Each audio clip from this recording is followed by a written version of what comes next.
नमस्कार बच्चों, हम पढ़ रहे हैं दूत वाक्यम और 44वें श्लोक तक हम पढ़ चुके हैं।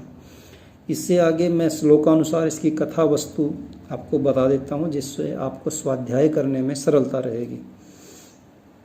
भगवान श्री कृष्ण ने सुदर्शन चक्र का आह्वान किया है। सुदर्शन चक्र भगवान श्री कृष्ण के पास पहुँच चुका है।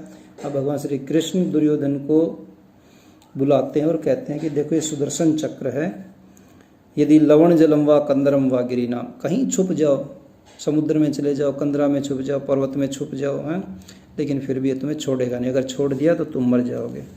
भगवान श्री कृष्ण सुदर्शन चक्र को छोड़ना ही चाह रहे हैं। सुदर्शन चक्र निवेदन करता है कि महाराज, आपने मही भाराप नयनम कर तुम जातस्य भूतले, कि आपने अवतार ही इसलिए लिया है कि मही का भार दूर करने के लिए। यदि इस दुर्योधन को अभी मार दिया तो युद्ध नहीं होगा, युद्ध नहीं होगा तो बहुत सारे जो पापी हैं वो बच जाएंगे, वो मर नहीं पाएंगे। तो भगवान श्री कृष्ण कहते हैं तुमने सही याद दिलाया, और उसको विदा कर देते हैं कि तुम जाओ, अभी जाओ। गम्यताम स्वनिलयम, और वो चले जाते हैं। सुदर्शन जब जा रहा है तो रास्ते में उसको भगवान श्री कृष्ण का सारंग धनुष आता हुआ मिलता है।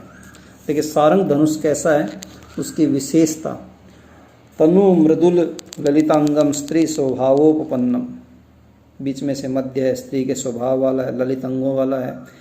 उस सारंग धनुष को देख करके सुदर्शन कहता है कि भगवान श्री कृष्ण जो है वो, उनका क्रोध शांत हो गया, भैया अब तुम वापस लौट जाओ, अब तुम्हारा कोई काम नहीं है। तो सुदर्शन चक्र की बात मान लेता है सारंग नामक धनुष, और वो वापस लौटता है।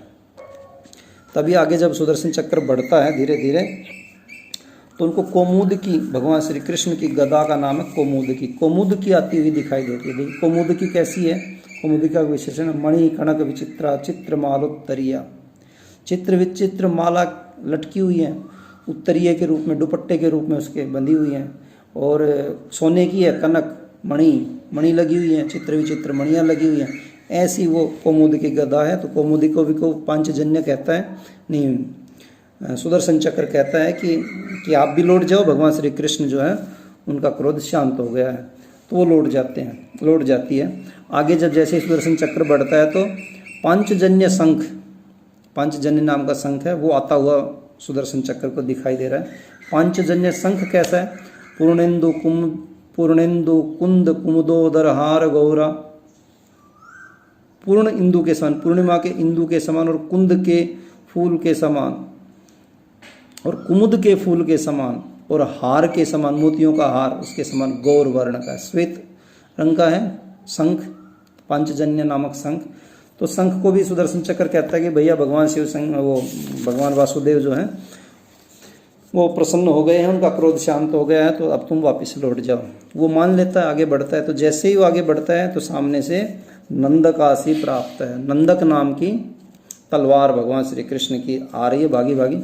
और तलवार कैसी है, नंदक, वनिता विग्रहो युद्धे महासुर भयंकर है, महा असुरों के लिए वो भयंकर है। वनिता का शरीर धारण किया हुआ है, वनिता माने स्त्री, और युद्ध में महाभयंकर, ऐसी तलवार आ रही है। तो उस नंदक तलवार को भी कहता है सुदर्शन की, भाई तुम भी लौट जाओ बहन, क्योंकि भगवान श्री कृष्ण जो है वो, उनका क्रोध शांत हो चुका है। और वो सारे फिर हथियार आते हैं, सारे एक एक करके, है ना। तो सबको वो कह रहा है कि सुदर्शन चक्र, सोयम, खड़ग, जितने भी हथियार है भगवान श्री कृष्ण के, वो दौड़े दौड़े आ रहे हैं। सबको सुदर्शन चक्र समझाता है कौन कौन से हथियार आ रहे हैं। हे सारंग कौमुदकी पंचजन्य दैत्यांत कृन नंदक शत्रुवन्य, हैं, ये उनके हथियारों के नाम है, अस्त्र शस्त्रों के नाम है। कौमुदकी है, पंचजन्य सारंग धनुष है, हैं, और नंदक तलवार है। सबको कहता है कि तुम लौट जाओ, भगवान श्री कृष्ण का क्रोध शांत हो गया है। उसके बाद आगे चलता है तो देखता है कि चारों तरफ तेज तेज हवा चलने लगी, समुद्र उथल पुथल होने लग गए। सुदर्शन चक्र सोचता है भाई ये क्या आ गया, है ना। तो देखता है कि सामने से भगवान कृष्ण का वाहन गरुड़ आ रहा है, जिसकी पंखों से इतनी भयानक हवा चली आ रही है। गरुड़ कैसा है, सुरासुराणाम परिखेद लब्धम येन अमृतम मात्र विमोक्षणार्थम, ऐसे भगवान गरुड़ हैं। वो गरुड़ को भी समझाते हैं कि भगवान श्री कृष्ण का जो था, हैं, कि हे काश्यप प्रिय सुत है, गरुड़ के पिता का नाम है काश्यप, ऋषि काश्यप। प्रशांत रोषो भगवान देव देवेश है, भगवान देव देवेश भगवान श्री कृष्ण गुस्सा का उनका शांत हो गया, अब तुम भी वापस लौट जाओ। और सारे वापस लौट जाते हैं। सुदर्शन चक्र भी कहता है चलो मैं भी अब अपनी निवास स्थान में जाऊंगा। कहाँ है उनका निवास स्थान? यावदहम कांता मेरु गुहाम एव यास्यामि, सुमेरु पर्वत की गुफा में मैं जाता हूँ, क्योंकि वहीं उसका निवास स्थान है, तो सुमेरु पर्वत की गुफा की तरफ चला जाता है। तभी भगवान श्री कृष्ण भी कहते हैं चलो मैं भी जाता हूँ, मैं भी प्रस्थान करता हूँ। तभी जब वो जा रहे हैं तो पीछे से आवाज़ आती है, नेपथ्य से, नेपथ्य न खलु गंतव्यम, हे प्रभु मत जाओ मत जाओ। वासुदेव कह रहे ये तो धृतराष्ट्र की आवाज़ सुनाई दे रही है। तो धृतराष्ट्र मंच पर कह रहा है और उनके पाँव में गिर जाता है, प्रभु मेरे पुत्र के दोष को, हे देव के नंदन मेरे पुत्र के दोष को क्षमा कर दो। तो वासुदेव कह रहा अरे तुम तो पाँव में ही गिर गए। ये श्लोक है 55 का। मम पुत्र प्रादात हे तु सारंग पाणे तवाधुना एतन्मे त्रिदशाध्यक्ष पादयो पतितम शिर, मैं तुम्हारे पाँव में अपना सिर झुकाता हूँ। वासुदेव कह रहा है तुम तो पाँव में गिर गए महाराज, उठो उठो, राजा पाँव में नहीं गिरते हैं, है ना। और उनको बड़ा आश्वस्त करता है। और वासुदेव कहता है कि मैं सही में बहुत प्रसन्न हूँ, तो मांगो क्या वरदान मांगते हो। धृतराष्ट्र कहता है यदि आप प्रसन्न हो गए, बस यही मैं चाहता हूँ कि आप प्रसन्न होकर के यहाँ से जाएं।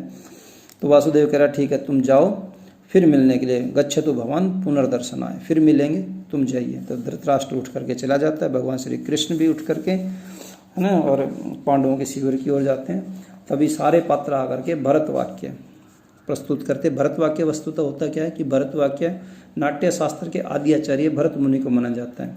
तो जितने भी कवि हुए हैं वो जो नाटक लिखते हैं, तो भरत मुनि को सम्मान देने के लिए अंतिम श्लोक वो उसको भरत वाक्य कहा जाता है, जो उनके सम्मान में है।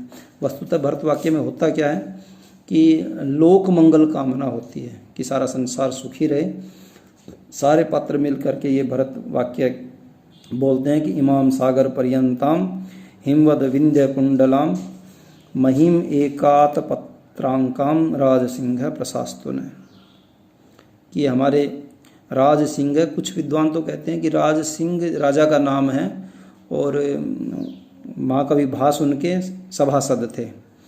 और एक अर्थ ये भी बनता है कि सिंह के समान हमारे राजा, सिंह के समान हमारे राजा इमाम सागर पर्यंतम, समस्त सागर पर्यंत, समस्त पृथ्वी पर और उनका शासन रहे। इस प्रकार से मंगल कामना करते हुए इस नाटक की समाप्ति हो जाती है।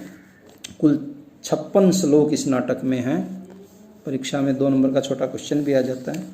इसके बाद सर्वे निष्क्रांता सर्वे सब निकल जाते हैं, दूतवाक्यम समाप्त हो जाता है। ये दूतवाक्यम नाटक था, रूपक था।